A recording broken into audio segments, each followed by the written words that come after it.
Like a Hellcat.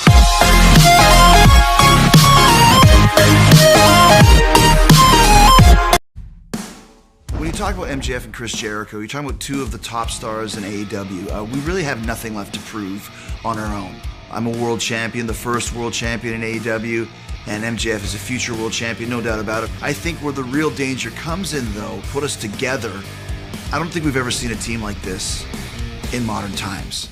Now, when I look at MJF and Chris Jericho, I don't see a team. I see a couple individualistic narcissists. Individually, you guys are better than us, and we know it. But I think you all are more concerned with one-upping each other than actually getting it done in the ring and securing the victory. The Varsity Blondes is a combination of two young guys with unparalleled athleticism, unrivaled genetics. Our first match, it just sort of clicked, and since then, we've just kind of taken this journey together, and everything's been great. Tony came up to us, he said, you know, you guys look good, we'll call you the Blondes. And I thought, you know what? That sounds like something I've heard of before. Absolutely. I've first met Brian Pillman, I think, when he was 2 or 3 years old. I was always a big admirer of Brian Pillman Sr.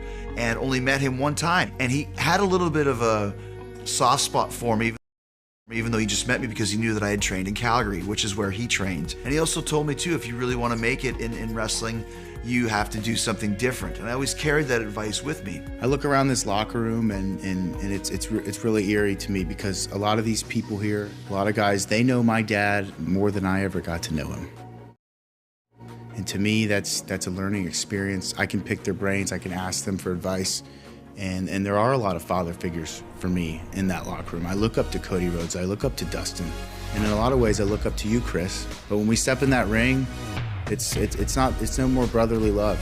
Nothing but upside for Brian Pillman Jr., but obviously it's always the same thing for a second-generation wrestler who's got a lot to live up to. I think it's, once again, another one of those inevitable paths where sooner or later Jericho and Pillman would face each other. Nothing but positive vibes and respect for the potential of these two guys and the potential of what they have as a tag team.